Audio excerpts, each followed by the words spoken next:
또 오늘 아침에 비해서만 해도 지금 이 정도 목소리 나오는 것만으로도 너무너무 감사합니다. 제가 이제 목이 안 좋다는 소식을 들으신 우리 여러 성도님들이 일부 예배 끝나자마자 이것저것 많이 갖다 주셨습니다. 허브차, 생강차, 한방차, 그리고 이름 모를 차까지. 그래서 그 사이에 제가 그래도 다 하나씩 이렇게 마셔보고 좀 목을 진정하게 됐는데 아마 그 영향이 있었던 것 같아요. 일부 예배 때보다 훨씬 지금 목 상태가 좋아졌습니다. 그래서 감사드리고요. 한 가지 문제는 너무 많은 차를 마셔서 뭐 때문에 좋아졌는지는 제가 확인할 수가 없습니다. 2019년 새해가 됐습니다. 저도 세교회 온 지가 벌써 2년 차가 됐습니다. 2달 만에 2년 차가 되는 참 기적이 일어났는데요. 새해가 되면 모든 사람들이 새로운 마음을 가지고 뭔가 새로운 일들을 계획하죠. 아마 모든 사람들 만국 공통의 일일 것입니다. 특히 저희 교회는 이름부터가 새 교회라 남다르게 새로움을 추구하는 그런 교회이지 않나 싶습니다. 이름 때문에 좀 재미있는 에피소드도 있었습니다. 제가 전에 있던 교회를 떠나서 이곳으로 오게 됐다라고 하는 결정이 났을 때 저를 아시는 여러 목사님들이 이렇게 소식을 전해주셨습니다. 목사님 새 교회로 가신다면서요? 네, 그렇게 됐습니다. 가시는 교회 이름이 뭐예요? 네, 아틀란타에 있는 새 교회입니다. 그랬더니 아니 가시는 지역 말고 교회 이름이 뭐냐고요. 그래서 아틀란타에 있는 뉴 처치 새 교회가 제가 가는 교회 이름입니다. 그렇게 설명드렸던 기억이 납니다. 우리가 다 새로운 것을 기대합니다마는 생각해보면 인간에게서 어떠한 새로운 것이 나올 수 있을까 회의적인 그러한 부분들도 분명히 있습니다. 전도서 기자가 이야기한 것처럼 해 아래 새 것이 없지요. 해 아래 새 것이 없습니다. 유일하게 새로운 것이 있다면 저는 그 새로움은 하나님으로부터만 나올 수 있다고 생각합니다. 하나님의 은혜는 아침마다 새롭고 늘 새롭다라고 시편 기자가 고백했고, 그 은혜를 경험한 사람들은 겉사람은 비록 매일매일 후패할지 몰라도 속사람은 날로 새롭도다라고 고백할 수 있었던 것은 바로 그 은혜이기 때문에 올 한 해 우리에게 새롭게 되어야 할 부분 역시도 하나님이 주시는 은혜가 매일매일 새로워지는 여러분의 삶이 다 되시기를 주님의 이름으로 축원드립니다. 여러분, 오늘 본문 말씀이 사실 이스라엘 백성들을 새롭게 하시는 하나님의 역사를 보여주는 그런 아주 좋은 내용입니다.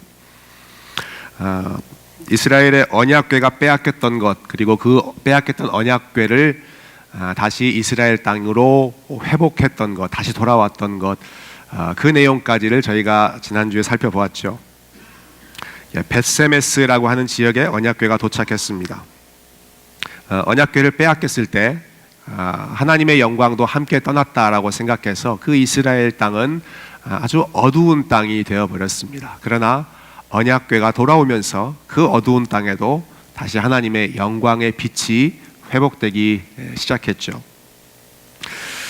그렇지만 언약궤는 이스라엘 땅에 돌아왔어도 이스라엘 백성들의 마음은 아직 하나님을 향해서 온전히 돌아가지 못한 상태였습니다. 그들이 하나님께로 돌아가기에는 아직도 시간이 조금 더 필요했습니다. 언약궤를 대하는 그들의 태도, 또 언약궤에 대한 그들의 지식을 보면 그들이 아직도 미숙한 수준에 있구나라고 하는 것을 알 수가 있습니다. 오늘 본문이 19절에 이렇게 시작하죠.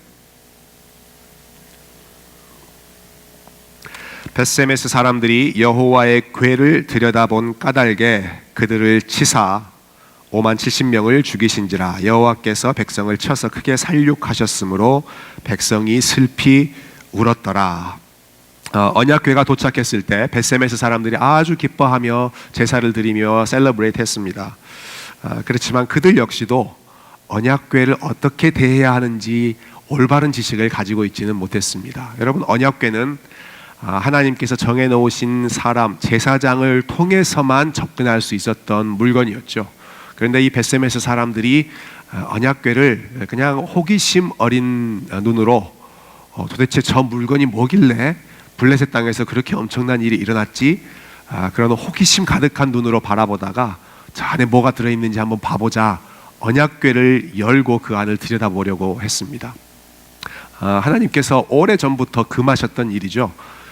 이 언약궤는 나의 거룩함이 가장 충만하게 있는 그러한 물건이기 때문에 함부로 접근해서는 안 된다라는 말씀 주셨는데 이스라엘 백성들, 특별히 벳세메스 사람들이 그것을 기억하지를 못했습니다. 그 결과 많은 사람들이 죽게 됐습니다. 어떤 번역에는 5만 7천 명이다 라고 되어 있기도 하고, 어떤 번역본은 70명이다 라고 되어 있기도 한데요. 우리 한글 개역 성경은 그것을 중간 지점을 찾았던 것 같아요. 5만에는 괄호를 해놓고 70명이라고 이렇게 밝혀놓고 있는데, 아마 제가 생각하기에도 그 당시에 마을에 살았던 인구들을 생각해 본다면 70명이 더 정확한 그런 표현일 것 같습니다. 왜 이런 차이가 있는지에 대해서 궁금하시면 예배 후에 저에게 오시면 좀 자세하게 설명드리겠습니다.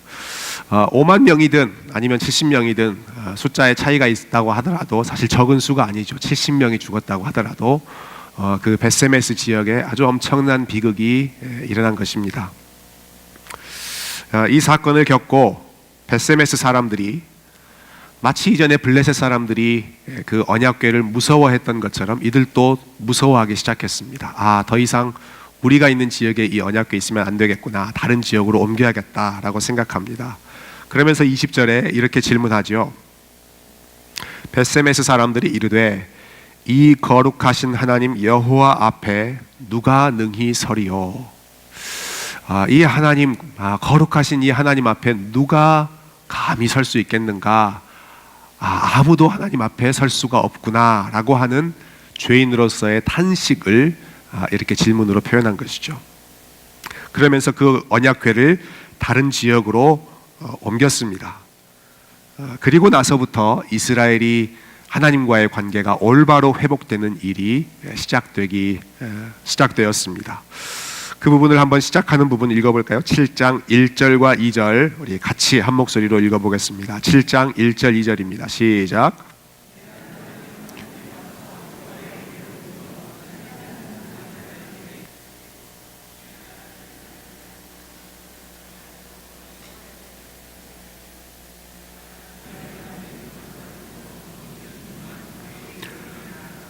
이스라엘 온 족속이 여호와를 사모하니라. 아멘. 올바른 방법을 시작합니다. 한 사람을 구별해서 이 언약궤를 지켜라. 그래서 누가 빼앗아가지 못하도록 지키고 또 누가 함부로 접근하지도 못하도록 엘리아살이라고 하는 사람을 세워서 지켰습니다. 그리고 시간이 계속 흐릅니다. 20년이라고 하는 시간이 흐르는 동안 이스라엘 백성들의 마음이 어떻게 됐습니까? 여호와를 점점 사모하기 시작했습니다. 여호와의 언약궤가 들어온 후에 이제 올바로 하나님과의 관계를 정립하기 시작하면서 그들의 마음이 하나님을 향하여 점점 사모하기 시작하는 것이죠. 이렇게 하나님을 향하여 마음이 준비되고 있을 때 그동안 이야기에서 잠시 감추어져 있던 인물 사무엘이 이야기의 전면에 등장합니다. 그리고 이 이스라엘의 회복을 하나님께서 사무엘을 통하여 주도하십니다.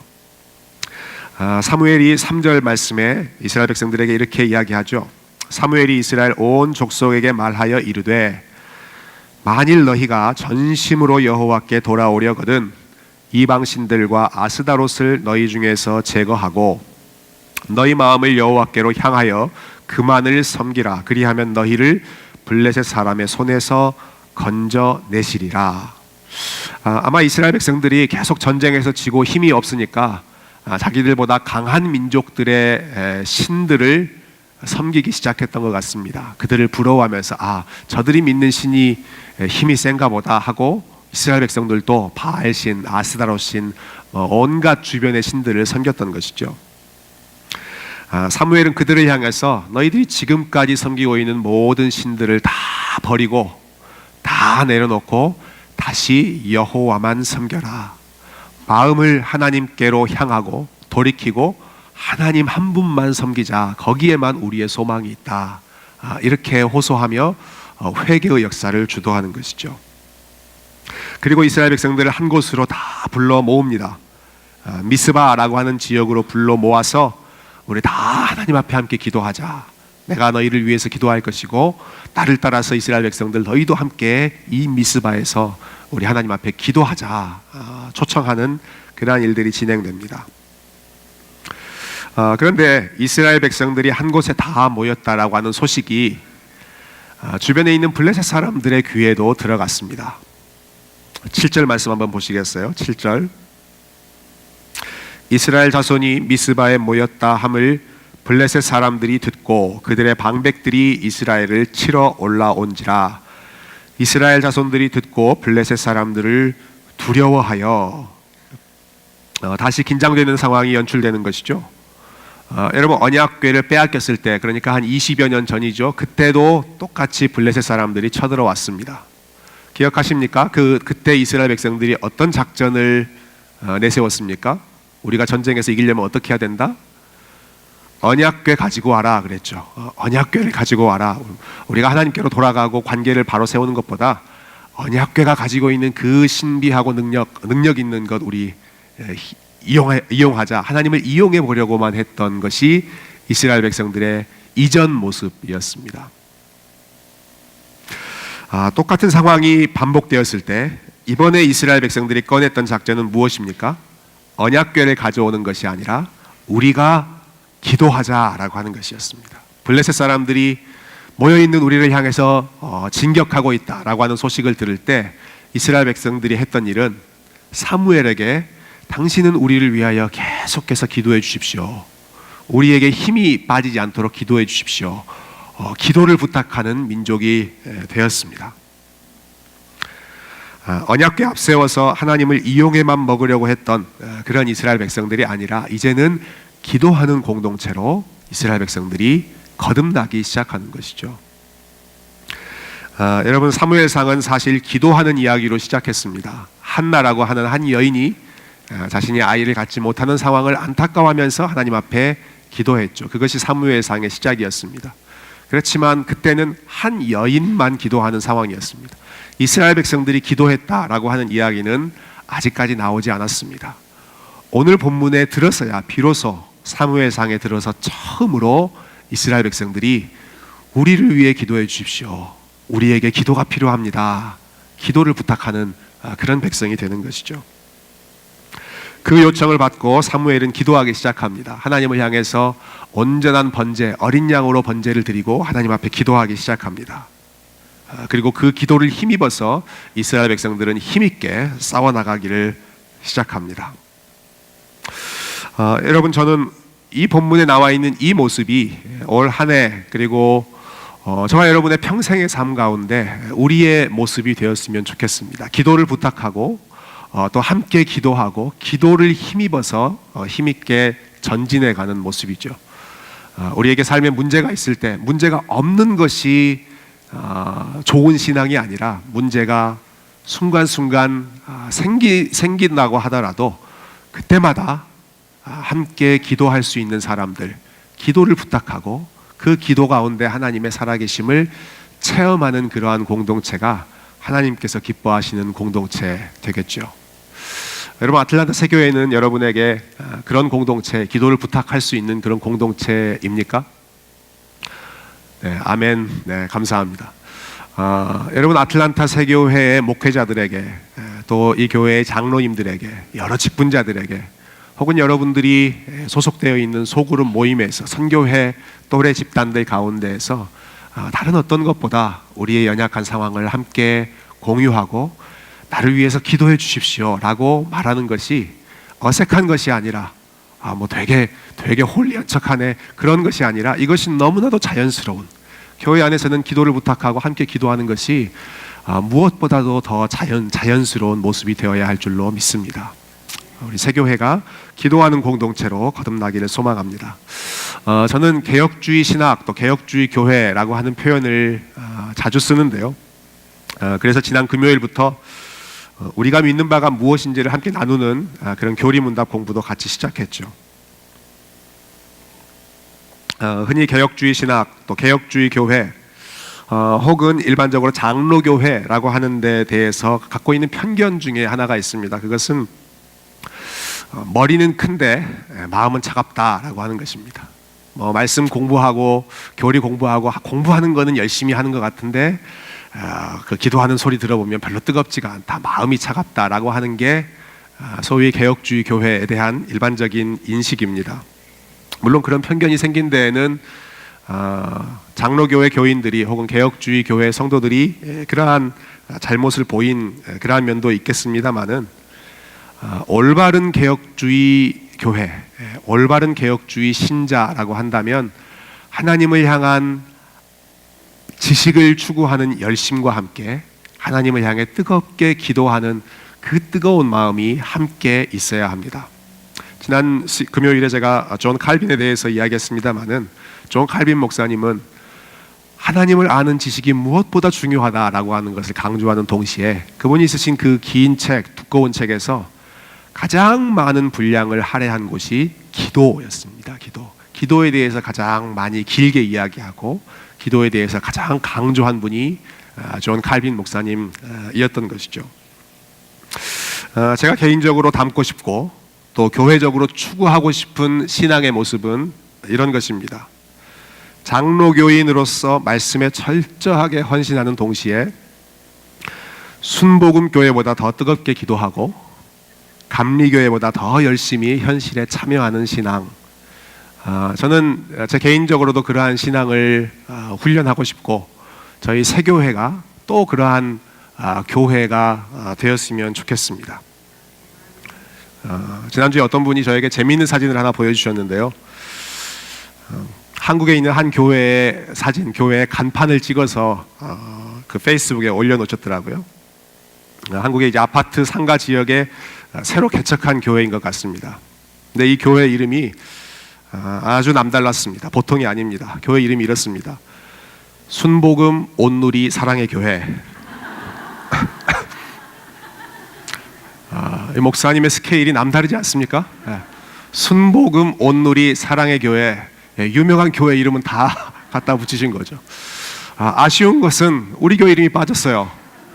그 앞에 새 순복음 온누리 사랑의 교회, 이렇게 되면 진짜 대단한 교회가 될 텐데, 여러분 어떻게든 좀 좋은 것 다 모아보려고 하는 그러한 마음이셨겠죠. 그런데 그냥 단순히 이름만 모아는 게 아니라 하나님의 말씀을 알고자 하고 또 열심히 배우는 그 모습, 하나님 앞에 뜨겁게 기도하는 오순절 또 카리스마 교회의 전통, 또 교회 안에만 머물러 있지 않고 온 세상이 다 하나님의 나라이기 때문에 이웃을 섬기고 지역을 섬기는 또 현실 참여적인 그러한 변혁적인 신앙의 모습. 여러분, 이 모든 것이 다 함께 있다는 것은 너무 이상적인 일일까요? 그것은 불가능한 일일까요? 그렇지 않습니다. 예수님께서 제자들에게 원하셨던 모습은, 또 예수님께서 초대교회에 원하셨던 모습은 그 모든 것이 함께 있는 모습입니다. 하나님을 아는 지식, 하나님을 향한 뜨거운 마음, 세상을 향한 손과 발로 열심히 섬기는 모습, 그것이 다 하나 되어 있는 것이 온전한 교회의 모습이죠.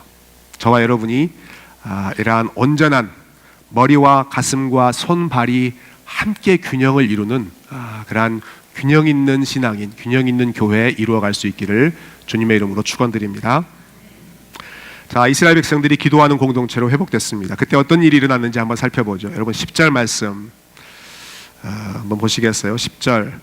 사무엘이 번제를 드릴 때 블레셋 사람이 이스라엘과 싸우려고 가까이 오매 그날에 여호와께서 블레셋 사람에게 큰 우레를 발하여 그들을 어지럽게 하시니 그들이 이스라엘 앞에서 패한지라. 저들이 하나님 앞에 제사 드리고 기도하며 나아갔을 때 하나님께서는 블레셋 사람들의 눈을 어둡게 하시고 그들을 혼란스럽게 하셔서 이스라엘 백성들에게 큰 승리를 안겨주셨습니다.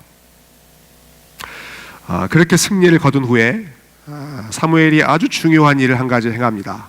12절 말씀인데요. 12절 이번에 한 목소리로 같이 한번 읽어보겠습니다. 12절입니다. 시작.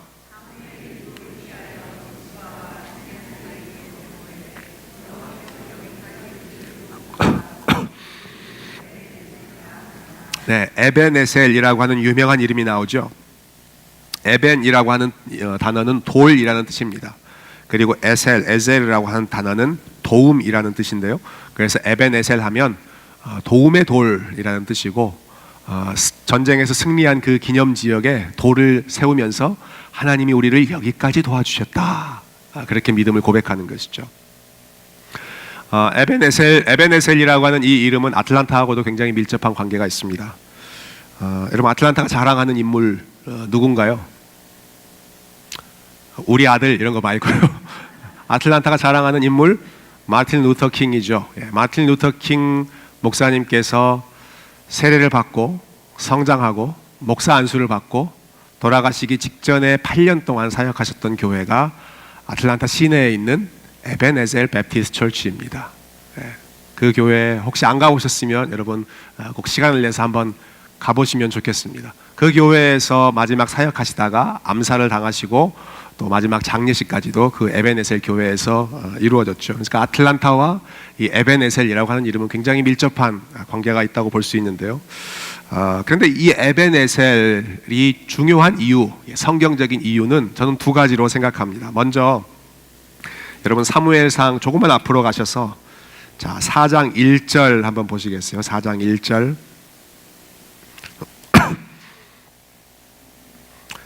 4장 1절 제가 한번 읽어볼게요.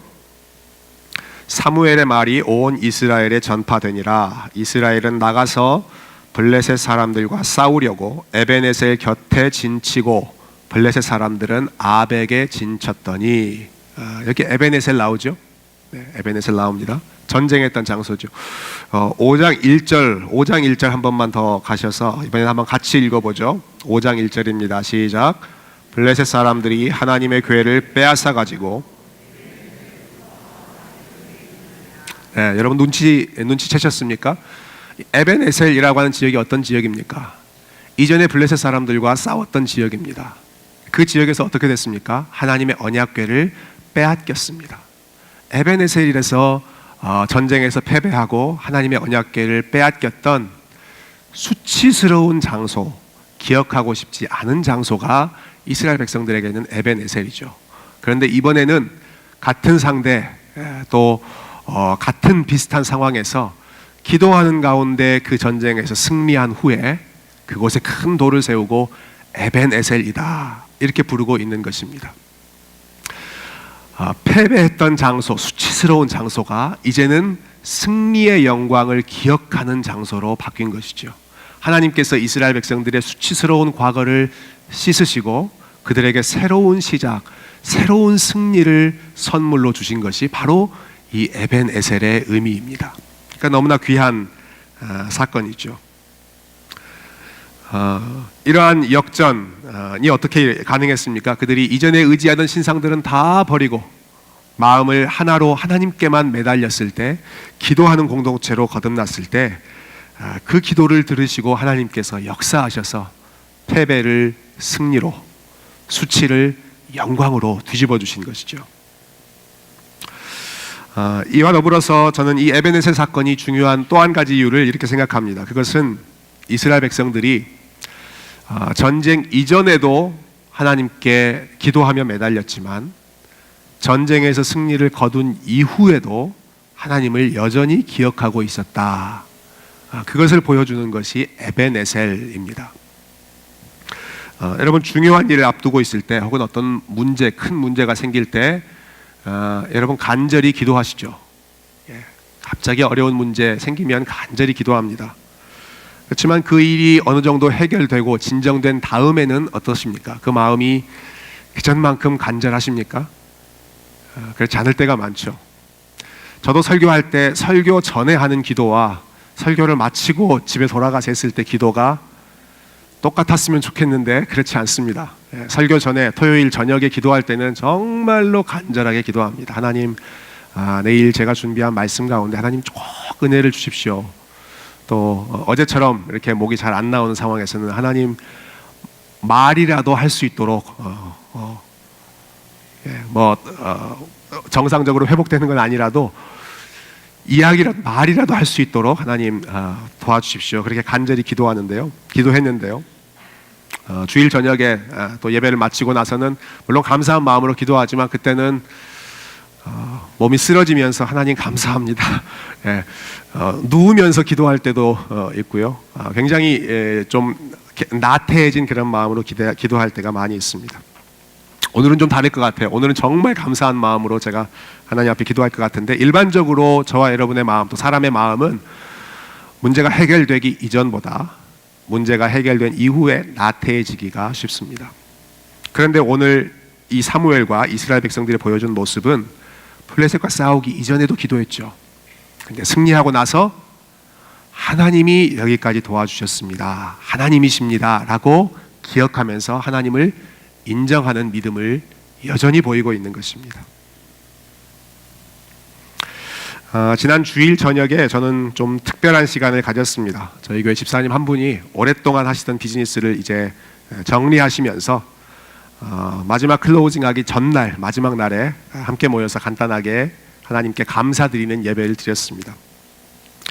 사실 제가 오래전부터 꼭 한번 해보고 싶었던 일들이었습니다. 왜냐하면 비즈니스를 시작하는 상황에서 개업 예배는 우리가 많이 드리지만 정리하면서 감사합니다, 폐업 감사 예배라고 할까요?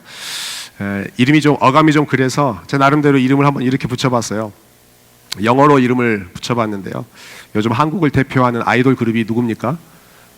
BTS지 않습니까? BTS. 그래서 BTS Business Termination Service 이렇게 한번 제 나름대로 만들어봤습니다. 비즈니스를 터미네이트 하면서, 마무리하면서도 하나님 앞에 감사하는 것이죠. 왜 시작할 때는 하나님 복 주십시오 라고 우리가 간절한 마음으로 기도하면서 그것을 마무리할 때에는 하나님 지금까지 인도해 주셔서 감사합니다 라고 기도하는, 또는 예배 드리는 그러한 일들이 그렇게 많지 않은 것 같아서 한번 해보면 좋겠다. 그래서 같이 모여서 기도했는데요. 여러분, 어떠한 일이 시작될 때뿐만 아니라 그 일이 마무리된 이후에도 하나님 앞에 감사할 수 있는 믿음, 하나님이 여기까지 인도해 주셨습니다, 하나님께서 여기까지 도와주셨습니다 라는 사실을 기억할 수 있는 믿음 가지시기를 소망합니다. 그래서 아틀란타 지역에 오셨을 때, 혹은 어떠한 집으로 이사하셨을 때 그 이사할 때만 감사하지 마시고요, 혹시 아틀란타에서 다른 지역으로 옮기시는, 하나님이 인도하셔서 다른 지역으로 옮기신다고 하더라도 여러분 그때 죄인처럼 떠나지 마시고 부르십시오. 사람들을 부르셔서 우리가 1년 동안 2년 동안 이곳에 있으면서 하나님께서 인도해 주신 것 감사합니다, 그 정리할 수 있는 것도 하나님 안에서 할 수 있다면 하나님께서 그 모습, 그 믿음을 참 기쁘게 보시지 않을까. 우리가 시작도 하나님과 함께하고 그리고 마무리도 하나님과 함께 할 수 있는 에벤에셀의 믿음을 저와 여러분이 함께 가질 수 있기를 소망합니다. 오늘 본문 통해서 참 드러나는 하나님의 은혜가 많은데요, 우리 마지막 한 가지만 더 생각해보고 우리 성찬식 진행하도록 하겠습니다. 여러분, 이스라엘 백성을 기도하는 공동체로 새롭게 하신 것도 감사하고, 그 기도 가운데 하나님께서 승리를 주신 것도 감사하고, 또 에베네셀, 하나님의 도우심을 기억할 수 있는 마음 주신 것도 다 감사합니다. 그렇지만 무엇보다 우리가 감사하고 또 가장 오늘 본문을 통해서 중요하게 기억해야 할 내용은 바로 우리 예수님의 모습입니다. 오늘 본문 통해서 저와 여러분이 예수님의 모습 볼 수 있으면 좋겠습니다. 여러분, 이스라엘 백성들이 지금 하나님께로 마음을 되돌리고 하나님과의 평화로운 관계를 회복하는 그런 과정 중에 있죠. 그 모든 과정의 중심에는 사무엘이 있었습니다. 하나님께서 사무엘을 사용하셔서 그 백성들의 마음을 주님께로 돌리셨습니다. 무지했던 이스라엘을 하나님께로 가까이 이끌고 또 그 이스라엘 백성들을 위해서 대신 기도해 주는 역할도 사무엘이 감당하고 있습니다. 사무엘이 했던 이러한 중보자의 역할은 사실은 임시적인 역할입니다. 사무엘이 했던 이 역할을 더 완성하신, 완전히 이루신 분, 그리고 그 역할을 지금도 계속 하고 계시는 분이 우리 주님 예수 그리스도이십니다. 하나님과 죄인 사이의 유일한 중보자 예수님이 지금도 여전히 교회를 위하여, 저와 여러분을 위하여 중보하고 계시는 것이죠. 여러분, 오늘 본문이 어떻게 시작했는지 기억나십니까? 벳세메스 사람들이 하나님 앞에 언약궤 뚜껑 열어보다가 크게 혼났죠. 그리고 나서 어떻게 고백합니까? 누가 감히 하나님 앞에, 거룩하신 하나님 앞에 설 수 있겠는가? 그것은 모든 죄인들의 똑같은 고백입니다. 누가 감히 거룩하신 하나님 앞에 설 수 있는 사람이 어디 있겠습니까? 아무도 없습니다. 유일하게 하나님 앞에 설 수 있는 방법은 그 하나님과 죄인들 사이에 다리가 되어주신 중보자 예수 그리스도, 그분 안에 있을 때에만, 우리의 모습이 여전히 연약하다 하더라도 우리가 그분의 의로우심을 힘입었기 때문에 거룩하신 하나님 앞에 믿음으로 설 수가 있는 것이죠. 요한일서 2장 말씀입니다. 만일 누가 죄를 범하여도 아버지 앞에서 우리에게 대언자가 있으니 곧 의로우신 예수 그리스도시라. 의로우신 그분께서 하나님 앞에서 우리를 위해 대신 말해 주신다라는 것이죠.